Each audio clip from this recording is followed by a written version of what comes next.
Assalamualaikum warahmatullahi wabarakatuh. Jumpa lagi di channel saya Andriadi Brilian. Kali ini saya akan membagikan informasi bagaimana cara mendaftar kartu prakerja.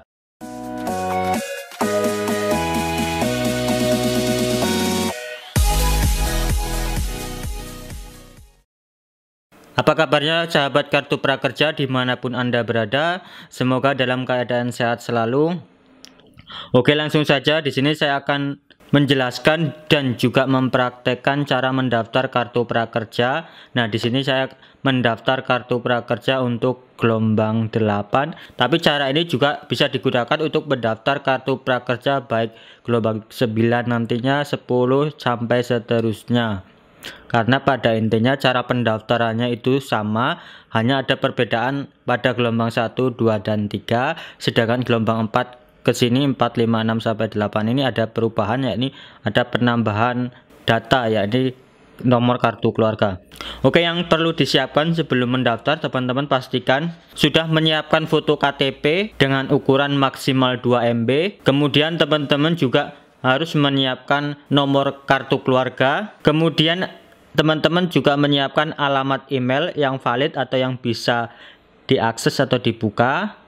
Kemudian nomor HP. Nah, baik, kita langsung saja cara mendaftarnya. Teman-teman bisa langsung buka alamat prakerja.go.id di browser handphone teman-teman masing-masing. Kemudian kita masuk ke halaman prakerja.go.id. Nah, tampilan halamannya seperti ini. Teman-teman bisa lihat-lihat dulu tampilannya, bisa scroll ke bawah. Di situ ada penjelasannya, apa itu kartu prakerja, kemudian program kartu prakerja, kemudian bagaimana cara daftar, kemudian ada syarat pendaftarannya, yaitu warga negara Indonesia minimal 18 tahun, kemudian sedang tidak mendirikan pendidikan formal. Kemudian di bawahnya juga ada tentang tes motivasi, dan di bawahnya lagi juga ada mitra platform digital. Oke, kita langsung saja coba mendaftar. Langsung aja kita klik yang daftar sekarang. Nah, maka tampilannya seperti ini. Nah, di sini kita harus memasukkan alamat email kita yang aktif dan bisa diakses atau bisa kita buka. Yang jelas kita tidak boleh lupa password emailnya. Jangan sampai kita sudah mendaftarkan alamat ini kita lupa password alamat emailnya. Kemudian kita buat password untuk akun prakerja kita. Di sini passwordnya harus terdiri huruf dan angka, minimal 8 karakter.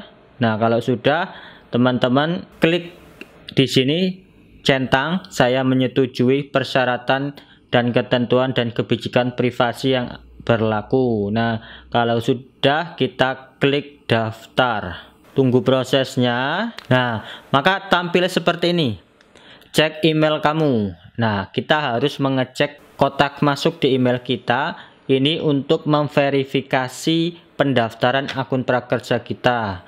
Nah, kita langsung buka email kita. Apakah sudah masuk verifikasinya? Nah, ini saya buka. Nah, ini sudah masuk dari kartu prakerja, verifikasi email untuk registrasi prakerja. Nah, ini tampilannya seperti ini. Kemudian scroll ke bawah. Di sini ada keterangan verifikasi email kamu. Kemudian kita klik verifikasi email sekarang. Nah, maka kita akan masuk ke halaman browser lagi. Nah, maka tampilannya seperti ini. Email terverifikasi. Selamat, email kamu sudah berhasil terverifikasi di platform kartu prakerja. Selanjutnya kita langsung menuju dashboard kartu prakerja. Kita kembali ke halaman awal. Kita harus login kembali ke akun prakerja kita. Kita masukkan email lagi yang kita gunakan untuk mendaftar tadi. Selanjutnya kita masukkan password. Kemudian klik login. Nah, tampilannya berubah seperti ini. Di sini ada keterangan, yang pertama itu ada verifikasi KTP, kemudian kedua itu data diri, kemudian yang ketiga itu nomor HP. Kita yang pertama verifikasi KTP dulu. Nah, di sini kita masukkan 16 digit nomor KTP kita. Selanjutnya kita masukkan nomor kartu keluarga, kemudian tanggal lahir. Kalau sudah, kita klik lanjutkan. Klik. Nah, biasanya tampilannya ada yang seperti ini. Tidak valid. data tidak sesuai, pastikan kamu mengisi data dengan benar. Info lebih lanjut hubungi CS. Nah, kita teliti lagi apakah data kita ada yang salah dalam pengisian. Biasanya ini karena kita salah dalam pengetikan tanggal lahir. Atau kalau emang tanggal lahirnya sudah benar, bisa saja nomor KTP kita belum terdaftar di Dinas Kependudukan atau belum eKTP. Kita coba, kita periksa ini apa kendalanya. Nah, ternyata tanggal lahirnya salah ketik, yang harusnya tanggal 21 di sini berubah jadi tanggal 20, makanya tidak valid. Artinya teman-teman cek lagi kalau ada tampilan seperti itu, biasanya karena tanggal lahirnya. Dicek lagi. Nah, kalau sudah kita klik lanjutkan. Nah, sudah berhasil. Nah, artinya tadi ada kendala, kita salah ketik atau salah klik tanggal lahirnya. Kemudian tampilannya kemudian kita harus mengisi data diri kita. Di sini kita harus melengkapi data diri kita, mulai dari alamat email, nama lengkap, kemudian isi alamat sesuai KTP, kemudian pilih provinsi, kemudian pilih kabupaten, kemudian pilih kecamatan sesuai tempat tinggal kita, kemudian pilih jenis kelamin, kemudian pendidikan terakhir yang kita tamatkan, misalkan SMP atau SMA, status perkawinan, teman-teman isi sesuai statusnya, belum kawin atau sudah kawin. Kemudian jumlah tanggungan. Nah, ini biasanya kalau kita sudah berkeluarga, kita punya anak berapa, misalkan 2, klik 2. Atau kalau belum menikah berarti biasanya belum punya tanggungan, pilih aja 0. Atau belum menikah tapi punya adik, bisa saja klik 1. Kemudian status kebekerjaan, kita klik misalkan sudah bekerja atau tidak bekerja. Nah, kemudian kita isi pelatihan yang ingin diikuti. Nah, teman-teman bisa scroll ke bawah jenis pelatihannya. Nah, di sini saya pilih yang teknik elektronik dan otomotif. Kemudian selanjutnya kita harus mengupload file KTP kita atau foto KTP kita. Pastikan teman-teman sebelumnya sudah menyiapkan foto KTP-nya. Nah, ini foto KTP-nya seperti ini posisinya. KTP-nya harus terlihat semua dan ukurannya maksimal 2 MB.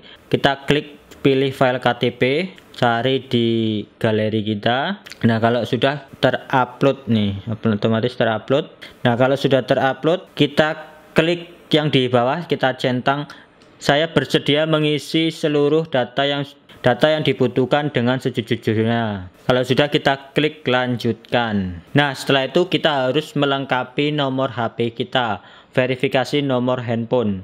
Masukkan nomor HP untuk menerima SMS kode OTP. Nah, kita masukkan nomor HP kita yang aktif, yang bisa menerima pesan. Dan di sini catatannya, pastikan nomor HP yang kamu daftarkan sudah sama dengan nomor HP yang terdaftar pada pilihan rekening e-wallet yang akan kamu gunakan di bawah ini.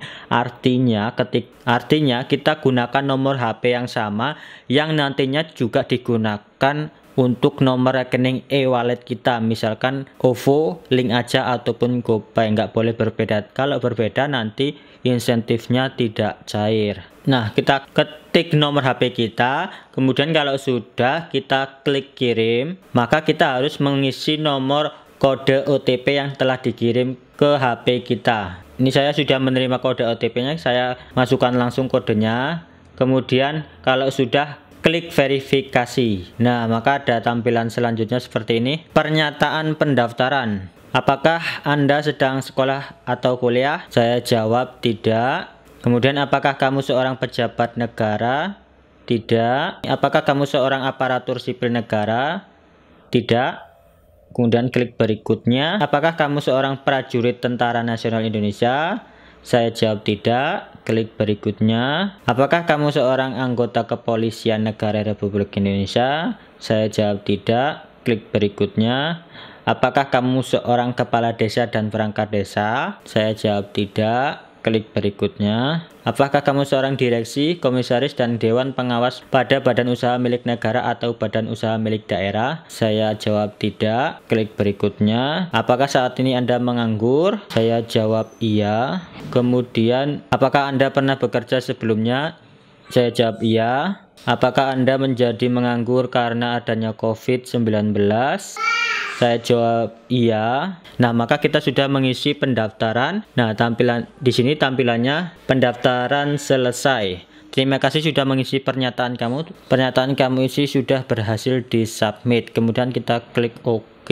Nah, tampilan selanjutnya tes motivasi dan kemampuan dasar. Nah, kita harus mengisi tes yang sudah disiapkan dari prakerja. Di sini ada penjelasannya terkait tes dan motivasi dasar. Keterangannya, sebagai persyaratan untuk menerima kartu prakerja, kamu perlu mengikuti tes motivasi dan kemampuan dasar. Sebelum mengerjakan, pastikan kamu berada di tempat yang kondusif. Pastikan kamu berada di tempat yang konek internetnya stabil. Bila perlu, kamu bisa menggunakan alat bantu coret-coret seperti kertas dan pensil pulpen untuk menyelesaikan soal. Nah, kenapa perlu menyiapkan kertas dan pensil? Karena di tes tersebut ada mata pelajaran matematika atau hitungannya. Selanjutnya, mengenai tes berisi 18 soal dengan durasi maksimal pengerjaan 25 menit. Jika waktu habis, tes akan dianggap selesai dan dikirim secara otomatis. Tes yang diuji berupa soal motivasi dan kemampuan dasar.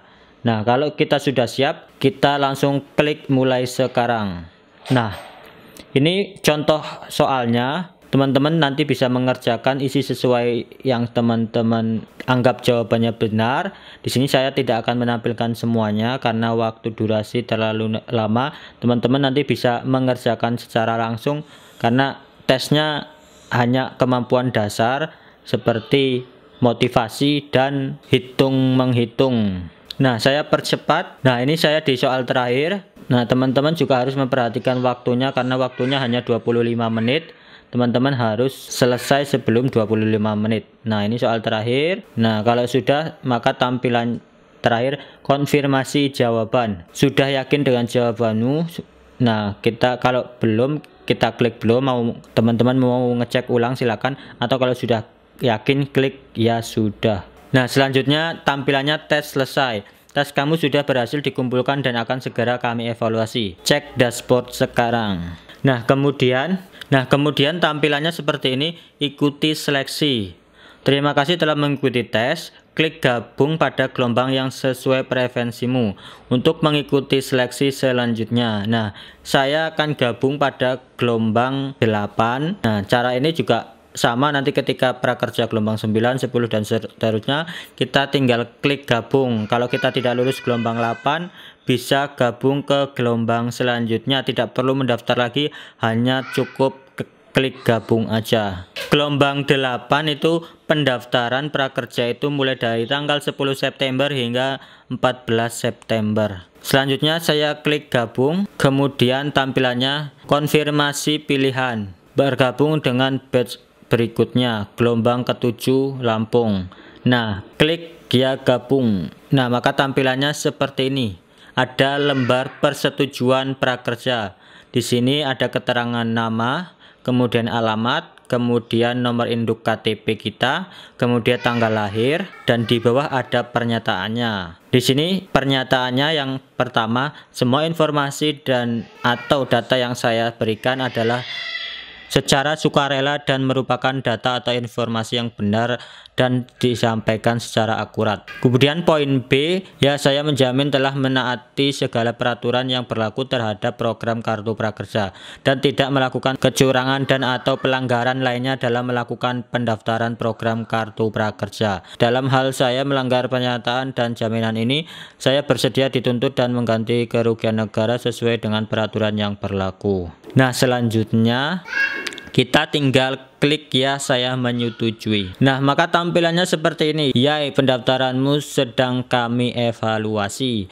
Gelombang pilihanmu di sini keterangannya gelombang 8. Nah, artinya kita sudah mendaftar, kita sudah gabung ke gelombang. Nah, saat ini sedang dievaluasi atau diseleksi oleh pihak prakerja.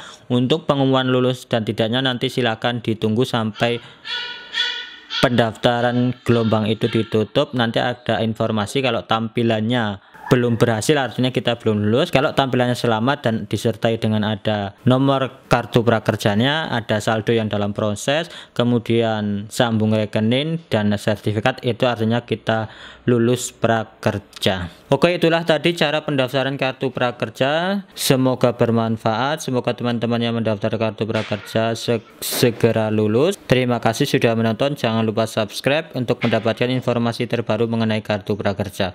Saya akhiri. Wassalamualaikum warahmatullahi wabarakatuh.